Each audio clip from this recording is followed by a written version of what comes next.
And greetings, welcome. My name is Lennon Honor. I greet you with lots of love, peace, and positivity. How are you doing? Hope you're doing well. I'm doing just fine. My family's doing wonderful too. Matter of fact, just came to mind. My older daughter, she lost her first tooth yesterday, and we were so excited. It's the simple things in life that really makes it all worthwhile. And as a husband and father, I was so excited. We did a live video stream yesterday. And we do it every single Sunday. My wife and I. It's called Positive Relationships on LennonHonor.com. And while we were doing the show, one of my daughters, and our two daughters, you hear them laughing. They were laughing, and they were laughing loud. And one of them runs in. Saida, her tooth came out, and we've been waiting for a long time. It's been loose for a couple of weeks, and it finally came out, and we were all so excited. So we caught it on video, and everyone in the chat room that were there and listening in, they enjoyed that as well. It's the simple things, really, that make it all worthwhile. I don't know. I guess I'll just share. When you do this kind of work, you do have challenges. It's not easy. When I say this kind of work, when you're trying to inspire people, you're trying to help people, you're trying to give them a different way of looking at the world, maybe giving them a different way of looking at their sense of what's possible. So they can have an expansion of possibility, and it can be a challenge. Especially early on in that process. We've been doing it for about 6 years. And when I say we, my wife and I. But everything is always put in context when you have those moments. When that child, says something that's amazing, or they do something that's amazing, or their tooth comes out and they get all excited. It just makes it all worthwhile. My name is Lennon Honor. I have a website, LennonHonor.com. I also have another website, LennonHonorFilms.com. And I want to thank you so much for viewing this video. I do appreciate your time. I've been doing question and answer videos here on YouTube. My YouTube page, it was really popular going back years ago, but I stopped using it for different reasons. One, I needed to transition to dealing with different topics.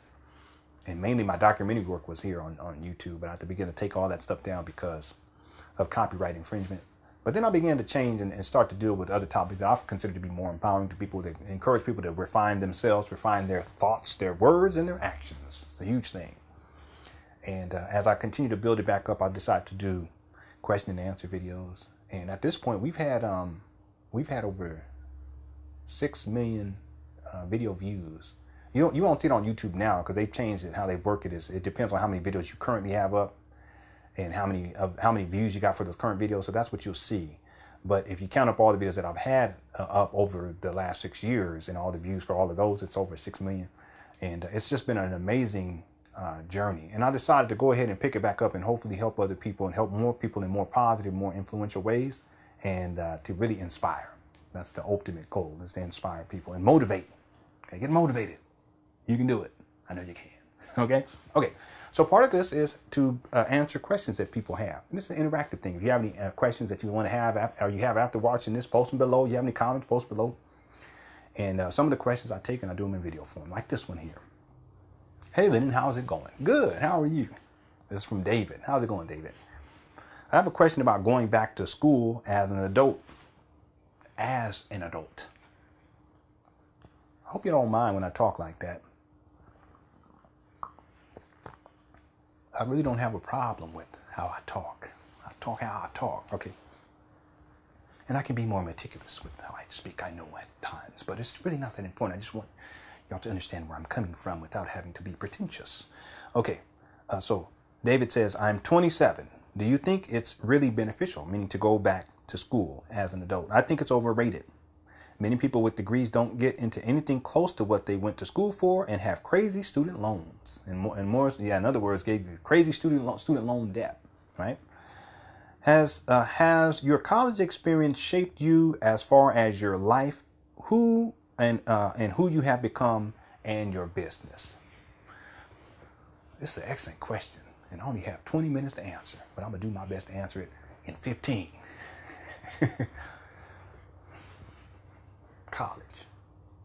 College is really just the extension of high school. That's the first thing people have to understand.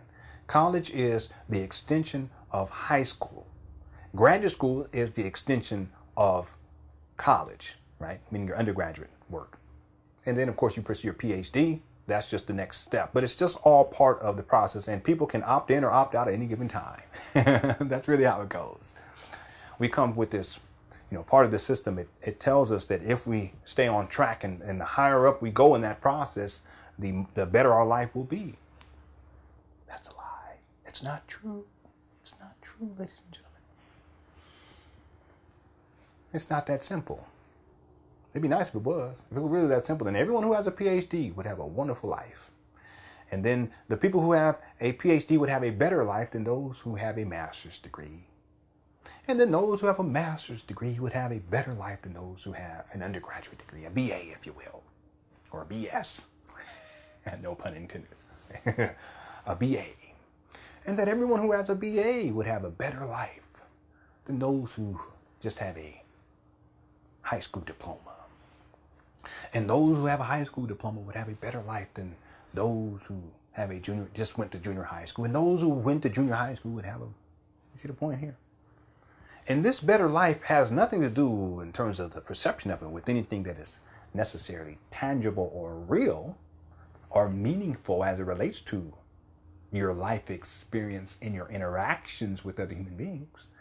It has more to do with the perception of your ability to earn income, money. That's what it comes down to. That's the great illusion. That somehow if you go to college, if you get an undergraduate degree, you're going to make more money than someone who gets just a high school diploma. Or if you get a master's degree, you're going to be able to earn more money than someone who has an undergraduate degree. Or if you get a PhD, you're going to be able to earn more money. And it doesn't always work out that way. In many cases, it doesn't work out that way.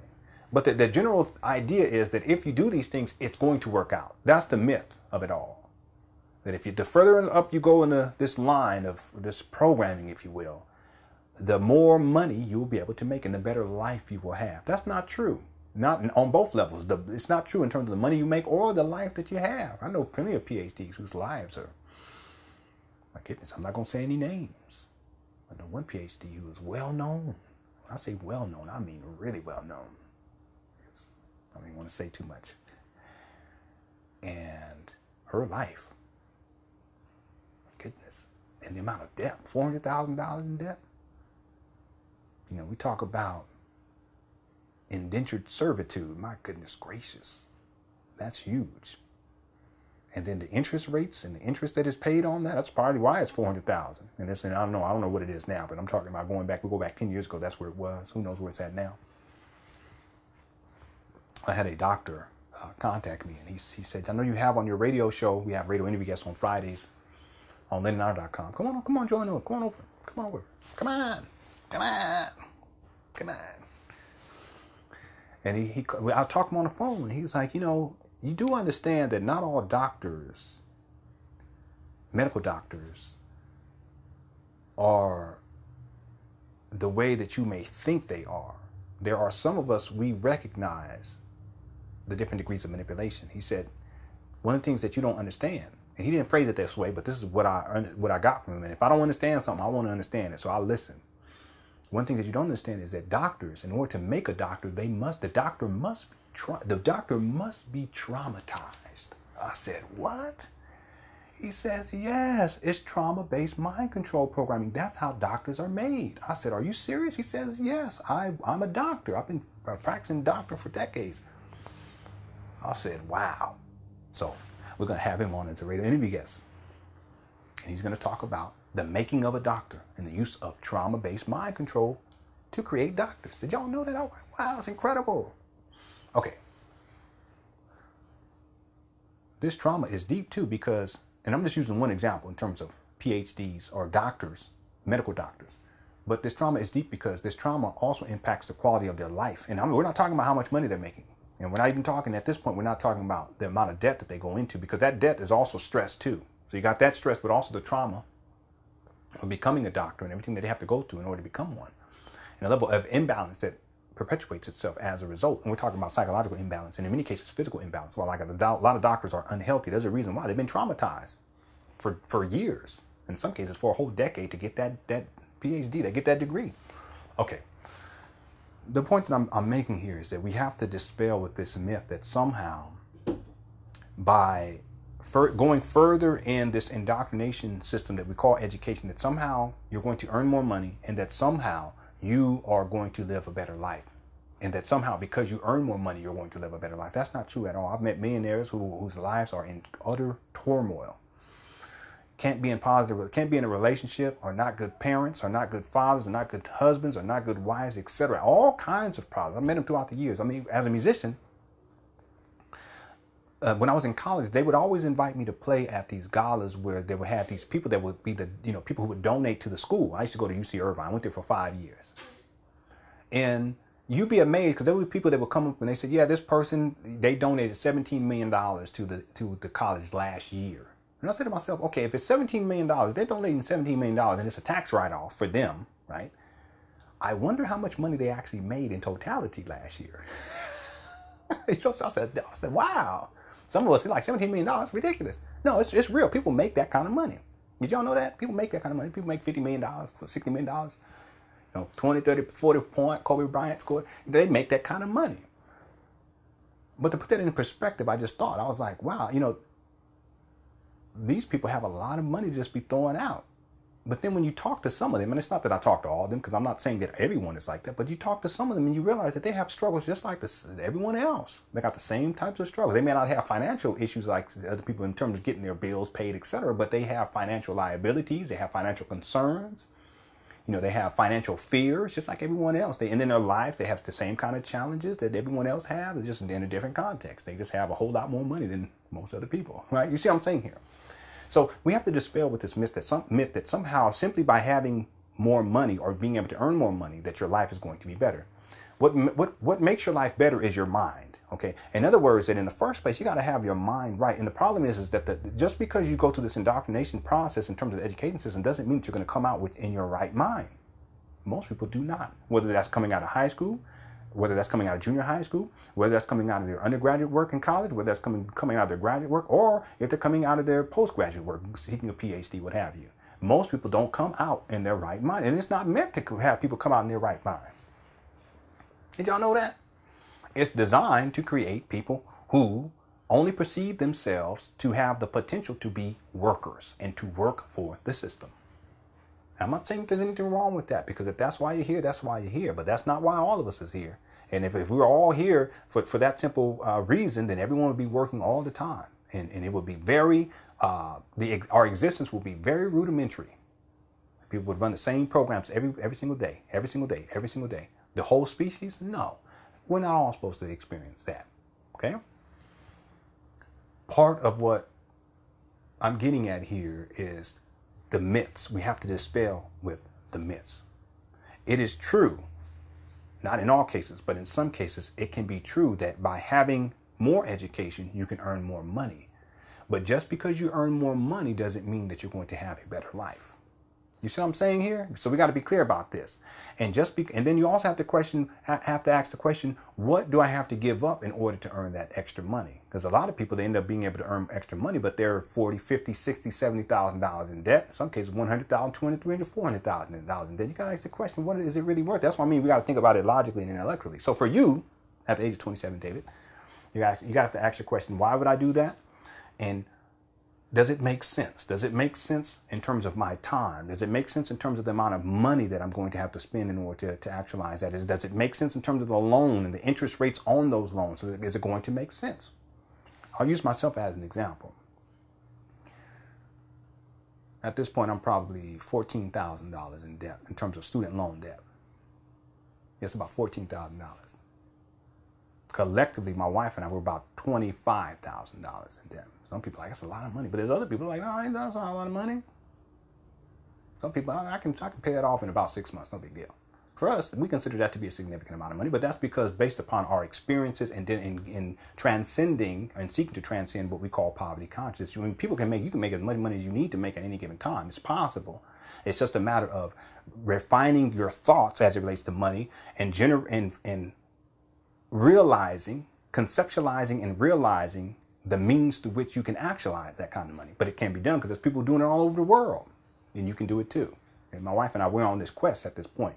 Not just to pay back student loan debt, but so that we can be in a position to where we can use that money in our right mind to experience things that cost money to experience.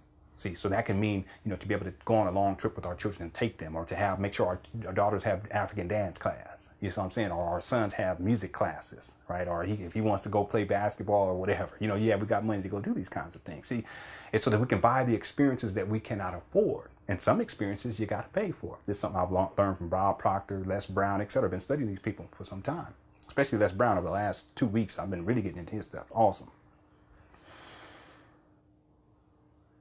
It's possible to do so, to generate that kind of money. And we wouldn't do that simply to pay back student loan debt. But we recognize in retrospect, especially if we look at it in terms of how it feels to have that debt. A lot of people, that's not a lot of money. A lot of people, they're $50,000, $60,000, $80,000, $120,000, $300,000, $400,000 in debt. One lady I was talking about, she's a doctor, well known. She's older too. She's like probably 50, maybe 50, 53, 54, somewhere around there. So you can imagine if you got $20,000 at that age, that's serious. The point being is that in retrospect, when I look at it, I have to ask the question, was it really worth it? Now, let me make this, because I don't want people to think that, I'm not going to college because I don't want to have to be in debt. No, you shouldn't look at it that way. How you should look at it and you should approach it is this going to benefit me? And by going to college, is this going to facilitate the education that I need in order to do what it is I came onto the planet to do? And this brings back to something that David has spoken about, how there are so many people who have particular degrees and then they earn these degrees and then the field that they're working in has absolutely nothing to do with the degree. And this is so very true. I have so many college friends. I'm also say this. I went to college for 5 years. They allowed me to walk, meaning, to graduate in terms of physically, but officially, I still have one more course to take, which is a Spanish course. And if I take that one course, and I could take it at a community college, then they'll send me the degree. But they won't send me the degree, the physical degree, until such time as I take that course. And here I am. Oh my goodness, let's see, 2002, 15 years later, and I haven't done it. That's a doggone shame. Yeah, that's something I need to do. Right? I don't do that because of the degree. I do that because I want to finish something that I started. You spend 5 years, etc., and then all you need is one more course. That's ridiculous. Okay, that's ridiculous. All right. And I've been telling myself I'm going to take the class and go to community college and take the class, and it's not a money issue because it's only cost about $40 for 15 years. You think I can't make that good? Okay, no excuses. All right. But my college experience, I didn't go for the education because when I got out, I was not, quote unquote, intellectually. It's not, however intellectually you are if y'all think that I have any kind of level of intellect at this point, it's not, college didn't do that for me. Okay. That's not something that happened after college. Okay. True research and true self-discovery didn't take place in college. It took place after. My college experience was valuable to me because it opened up new vistas. In other words, it opened up my mind to new possibilities that I could not conceive of based upon my childhood experience. That is invaluable. There's no amount of money that I can conceptualize that I would say, okay, I'm unwilling to pay for that. And then the people that I met, the friends that I made, the types of experiences that I had, talking to different people from other places in the United States of America, and in some places, people that were first generation, from other places around the world, or even people who were there from other places around the world. All that's what the true value for me was, because it expanded. For me, I went for music. I went to study music, and I went to University of California, Irvine, and my teacher was James Newton. And the only reason I went to that school was because he was teaching there at that time. If he was teaching someplace else, I would have tried to get into the different. And I had different options too. I could have went to UCLA. I could have went to UC Berkeley. I could have went to UC Irvine. I could have went to UCSD. I think I applied to a couple other ones too. UC Davis. However, because my teacher was at UC Irvine, I went to UC Irvine, and I had been studying with him since I was like maybe 15. So it made sense, to go where he was at. If he wasn't there, I wouldn't have gone there. And it was my interactions with him that were valuable. It was his guidance as not just as a, musical teacher, but also as a father figure. That's what was valuable to me. And I, when I think about it, I would pay however much, even if I'm $15,000 in debt. But I don't mind paying $50 to have those experiences over those 5 years. So I think it depends. I think it depends on where you're at. If at the age of 27, you've progressed beyond particular needs as it relates to being able to have that kind of guidance from someone, from having these experiences with other people, and, you know, by this time, you being the 27, other people are like 17, 18, 19, and you're interacting, I don't know if that's going to be valuable to you. However, I want people to understand that just because you go to college, it doesn't mean that you're going to earn a significant amount of money, and it doesn't mean that your life is going to be perfect, okay?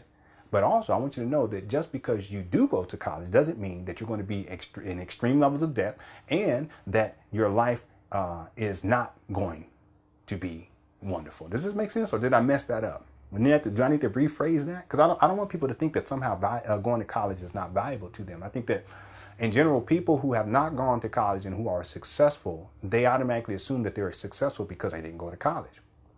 And then there's people who go to college who are successful, and they think that the reason why they're successful is because they went to college. Well, life is not that simple.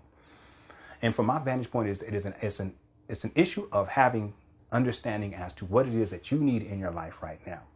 And just because you get a degree doesn't mean you're going to be earning more money. It doesn't mean that your life is going to be perfect. But also, just because you don't earn a degree doesn't mean that your life is going to be perfect and you're going to earn more money than someone who doesn't have a degree. Does that make sense? Okay. And I only have 2 minutes here. Okay, so I have a question about going back to school as an adult. I'm 27. Do you think it's really beneficial? It can be. It depends on what your goals are. And is it necessary for you to have a degree to reach your goals? Okay.